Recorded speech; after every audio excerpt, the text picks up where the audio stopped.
Recevez nos salutations, bien-aimés le Seigneur.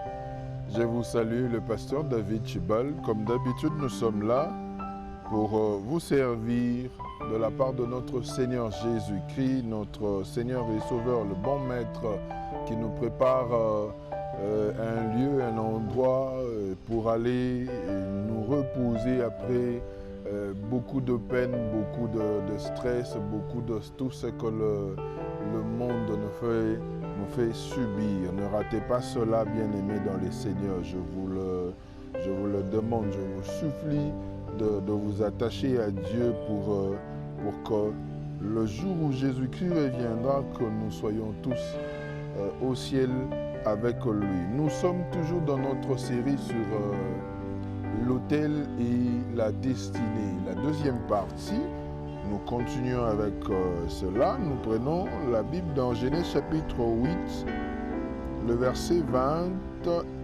jusqu'au 22, jusqu'au 22e, du 20e au 22e verset du chapitre 8 de Genèse. La Bible dit, Noé bâtit un autel à l'Éternel. Il prit de toutes les bêtes pures et de tous les oiseaux purs, et il offrit des holocaustes sur l'autel.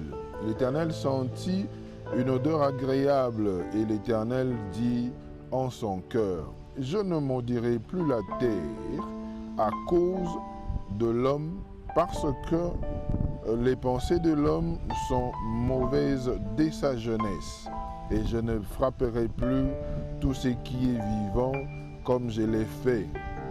Tant que la terre subsistera, le sémail et la moisson, le froid et la chaleur, l'été et l'hiver, le jour et la nuit ne cesseront point. » La parole de Dieu, Dieu est en train, en fait la Bible nous démontre ce qui s'est passé à l'époque de Noé, après le déluge, et ce que Noé a accompli juste à la sortie de la barque.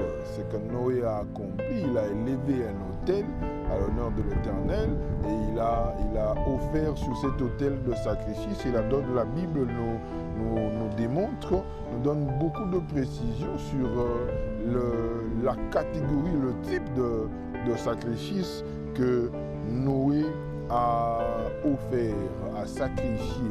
Bien-aimés dans le Seigneur, nous parlons de l'autel et la destinée. Il faudrait savoir que la destinée dépend de l'autel. La destinée dépend de l'autel. En d'autres termes, je veux juste dire, pour être simple dans ce que je voudrais dire, le sacrifice qui est fourni dans le présent détermine ou définit le futur. Quand je parle de l'autel, il ne s'agit pas seulement de matériel. Parce que quand on parle de sacrifice, beaucoup de gens auront des pensées fixées sur les offrandes, l'argent, les biens matériels et autres. Non, la vie humaine aussi doit aussi être sacrifiée pour un avenir. Hein? C'est ça, pour une destinée. Je suis en train de parler du travail qui est fait dans le présent ou dans le passé qui influence les futurs. C'est pour ça, c'est ce thème-là qui parle de l'autel et la destinée. Et donc, en parlant de l'autel, il s'agit de ce qu'on a servi ou à quoi on a été. On a été sacrifié pour donner naissance à ce qui vient dans le futur. Donc, ce qui est sacrifié dans le passé, c'est ce qui détermine le futur. C'est ça le vrai sens de ce que je suis en train de faire comme travail dans notre série sur l'autel et la destinée. C'est pour ça que j'ai dit la destinée dépend de l'autel. Avant, dans la première partie, j'avais dit celui qui veut vivre la manifestation du divin dans sa vie, qui veut continuellement vivre la manifestation, doit avoir la culture de l'autel. Ça veut dire que c'est lui qui veut influencer la destinée, c'est lui qui veut influencer la destinée, sa destinée, la destinée des générations, doit commencer par sacrifier et s'attacher à ce qui est bon pour lui, ce qu'il trouve bon. C'est lui qui se sacrifie, c'est lui qui se donne au mal, n'aura qu'à récolter même des générations futures ce qui a été sémé. Voilà pourquoi ici, la Bible est en train de nous démontrer cela. Je disais, l'autel, la destinée dépend de l'autel. Noé sort du déluge. Noé sort du déluge. Et la destruction, le monde était détruit et tout était complètement détruit, sauf ceux qui se sont retrouvés dans la barque. Les animaux, les bêtes, tout ce qu'il a choisi, et puis sa famille. Sa famille, les enfants et les femmes de ses enfants. Quand il sort, ce type comprend que c'est le début, c'est une nouvelle vie qui commence. C'est une nouvelle vie qui commence et il ne veut pas, ça c'est mon interprétation, Noé n'a pas voulu commencer une nouvelle vie sans pour autant sacrifier quelque chose ou placer quelque chose qui va faire marcher cette nouvelle vie, qui va tracer, en d'autres termes, qui va définir le futur de cette nouvelle vie qui va commencer. C'est ce que Noé est en train d'accomplir dans ce passage de Genèse chapitre 8. Et je voudrais juste qu'on voit ce que l'autel est capable d'accomplir sur la destinée. En d'autres termes, je parle de l'influence de l'autel sur la destinée. Et en cela, nous allons voir que l'autel change les données de la destinée. Quel que soit. Parce que la Bible dit, on ne se moque pas des dieux. C'est qu'un homme aura sémé, il le moissonnera. Ça, c'est la logique. Il est possible d'avoir sémé ou d'être sorti d'un mauvais grain.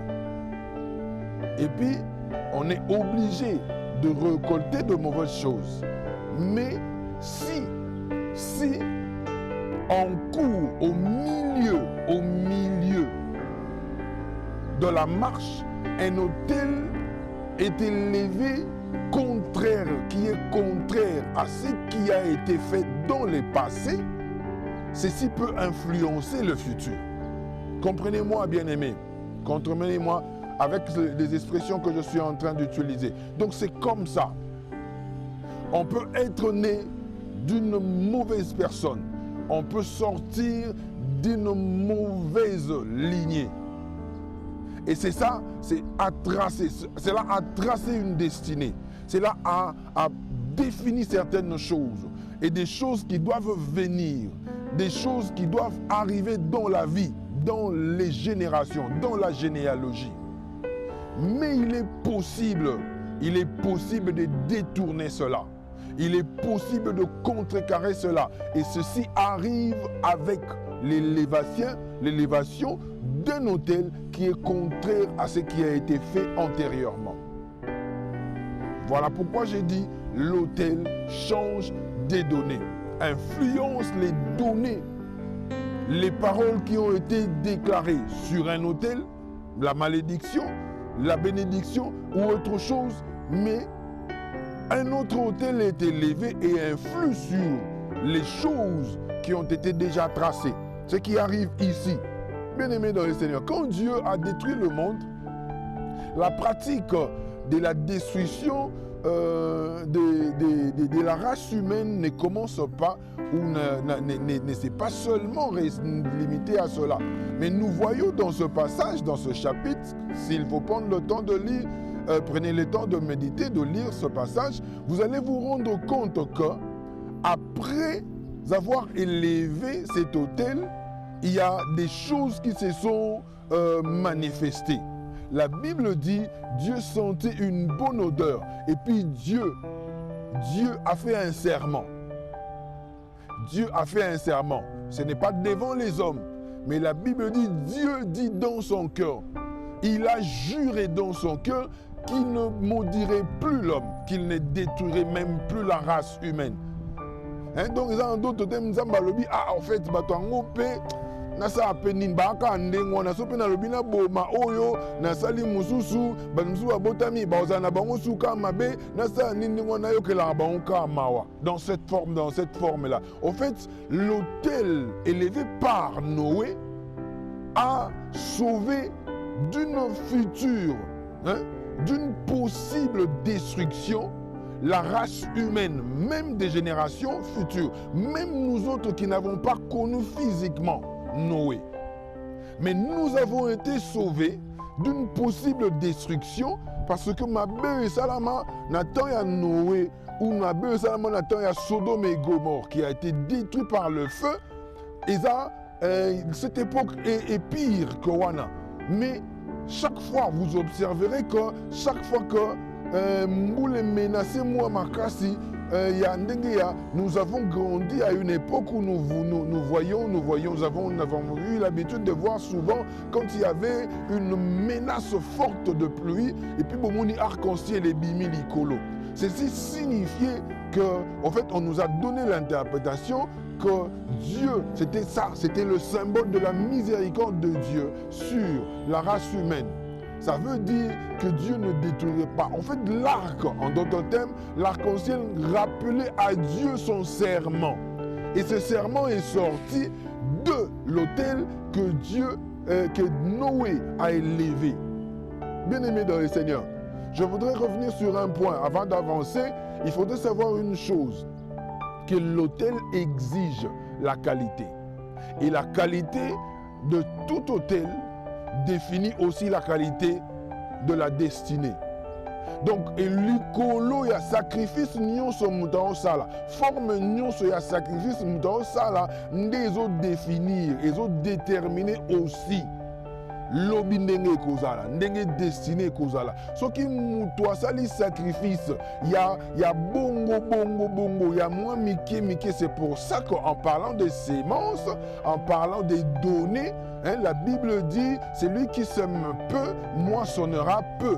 Donc, muto ya sali ba sacrifice, ba effort muke, azélate, abuka, makambo belé, to abanda ko se plaindre ko non bango ba sali bango ndeni ba buki belé. Non, tout dépend de ce que toi tu fournis comme effort. Tout dépend de sacrifice que toi tu es en train de faire dans le présent. Tout dépend de sacrifices que les ancêtres ou les parents ont effectués dans les passés. C'est ce qui détermine aussi, parce que la qualité du sacrifice définit ou détermine la destinée.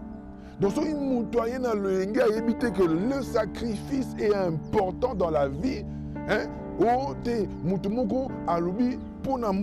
un peu l'exemple de ce centenier qui a construit la synagogue pour les Juifs.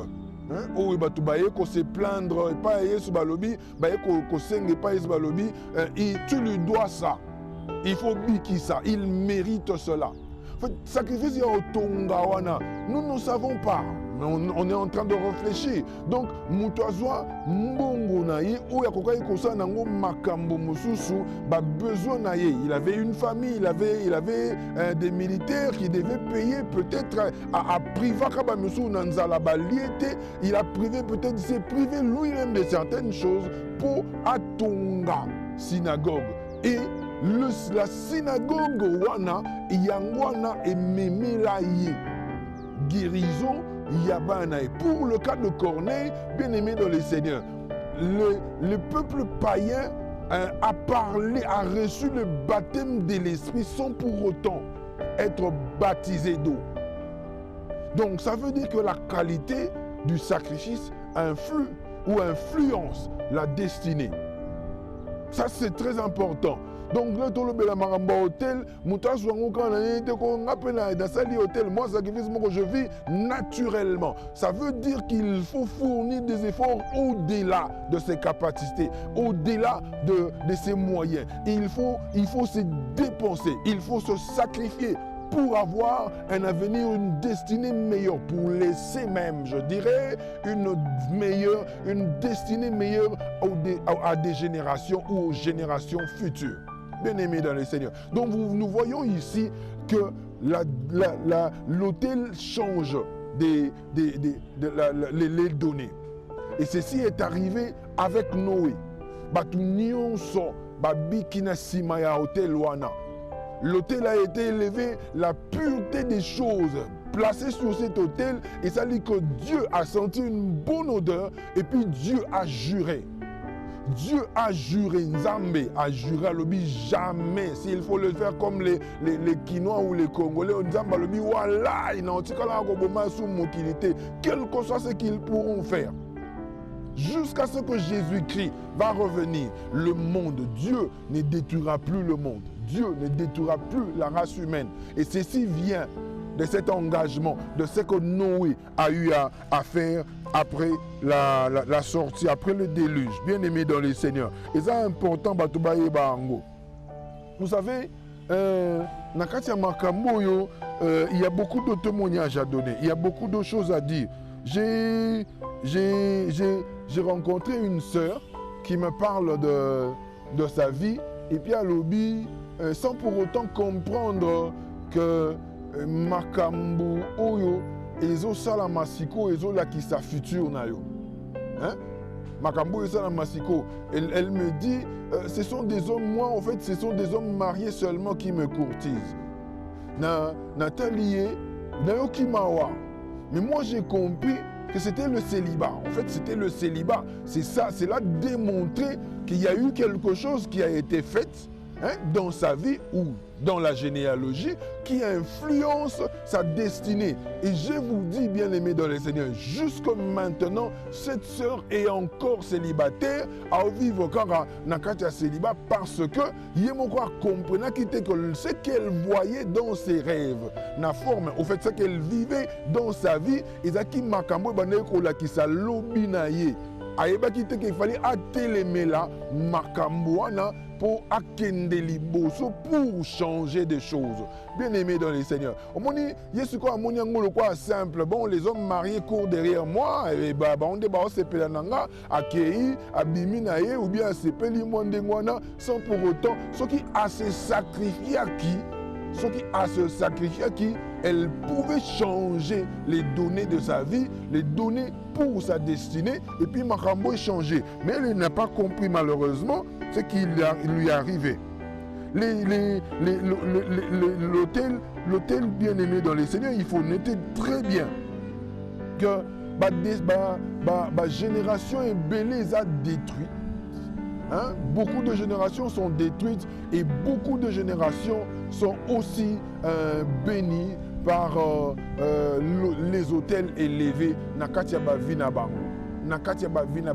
Et je souligne très bien, il y a non seulement les offrandes comme sacrifice, l'autel en général démontre ce que l'homme fait comme travail, ou ce qui a été fait comme travail spirituel beaucoup plus dans la vie des hommes où ils ont impacté, où ils ont influencé la destinée à Moutouana. Même les offrandes, na forme nyonso de kozuelango, ils ont na possibilité, na pouvoir ya ko changer, na prier comme avec Corneille. La Bible dit que tes prières et tes aumônes. Donc Moutoyo à se sacrifier dans la prière, à se sacrifier en offrant, en donnant, en faisant des aumônes. Moutouana Makambuana et comité Panzambe échanger destinée na bango, simple païen, mais qui reçoivent le Saint-Esprit sans pour autant être baptisés. L'autel, en deuxième lieu, l'autel aussi place des fondements dans la vie de chaque être humain. Dans la vie de chaque être humain, autel et place encore fondement, des choses où il est établi dans la vie à la génération. Des choses où il est na sima. Ce qui est là qui m'a cambouillé, bien si c'était des hôtels élevés pour Nanzambe. Je vous donne un témoignage, un monsieur, un homme, un couple de serviteurs de Dieu, bazwinda kuna bango pour servir Dieu bateki yango pour babanda ko louer place moko bateki mbongo wana bazwi basombi biloko pour servir Dieu bakomosa ela nzambe ils se sont retrouvés locataires. Bien-aimés dans le Seigneur, bana ya batuana, ils ont été combattus à plusieurs formes. Dans plusieurs formes, na ba niveau nyonso. Mais une chose, Dieu a gardé ses enfants, tina niveau malgré babiloko ba déviation, ba makambo belé belé, ces enfants ont fini par devenir serviteurs de Dieu et cette famille est bénie na forme oyo okondimate.